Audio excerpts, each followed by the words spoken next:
Yurtimizda milliy qadriyatlar, urf-odat va an'analarni asrab-avaylash, ularni keng targ'ib etish ezgu amalga aylangan. Ko'p asrlik tarixga ega Navro'z ayyomi xalqimiz orziqib kutadigan milliy bayramlarimizdan biridir. Bahor elchisi bo'lgan ushbu kun munosabati bilan hududlarda tashkil etilayotgan bayram sayllari ko'tarinki ruhda o'tkazilmoqda. Ana shunday shodiyonalar Toshkent viloyatining tuman va shaharlarida ham bo'lib o'tmoqda. Hozir shu haqda.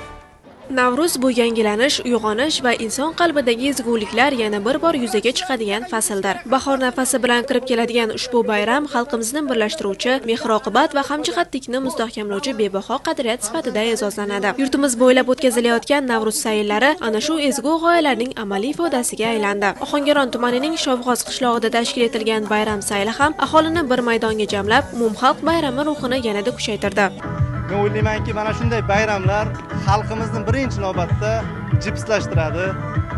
Xalqimizni, yoshlarimizni bir yoqadan bosh chiqarib ishlashga, vatan yagona ekanligini, vatan uchun har bir inson o'zini mehnati bilan hissa qo'shishi mumkinligini va bir dasturxon atrofida kelajak orzularini, niyatlarini bir-biriga aytadi va shularni ro'yobga chiqarish uchun niyatlar qilib shuni ustida ishlaydi.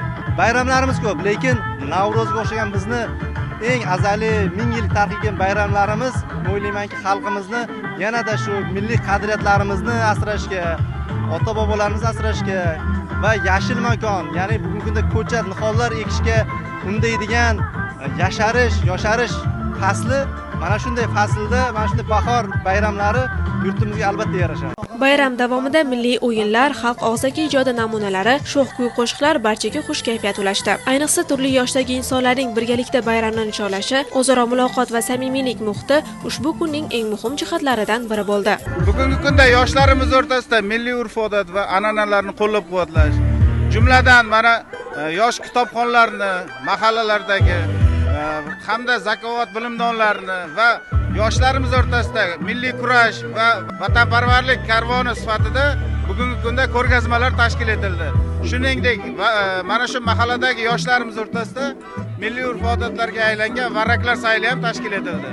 Bu albatta yoshlarimizni birlashtirish va qolaversa milliy urf-odatlar asosida tarbiya topishi kelajak yoshlarimizni milliylikka da'vat qiladi.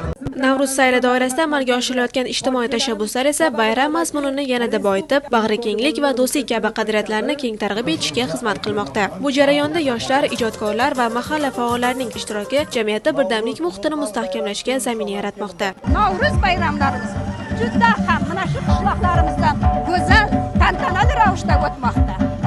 Shu bilan birgalikda Navro'z keng kunlik, Navro'z milliy yangi yil xalqni, insonlarni tinchlikka, birdamlikka chorlaydigan bayram hisoblanadi. Mana shunday sayillar faqat tinchlikka yarashadi. Istagim tinchlik, xotirjamlik, xalqimizning ko'p barakasi, doimo osoyishtaligim hukm suraversin. Navro'z bu nafaqat o'tmish merosi, balki bugunning ham bayramidir. U qalblarga iliqlik baxsh etadi va insonni ezgu niyatlar sari undaydi.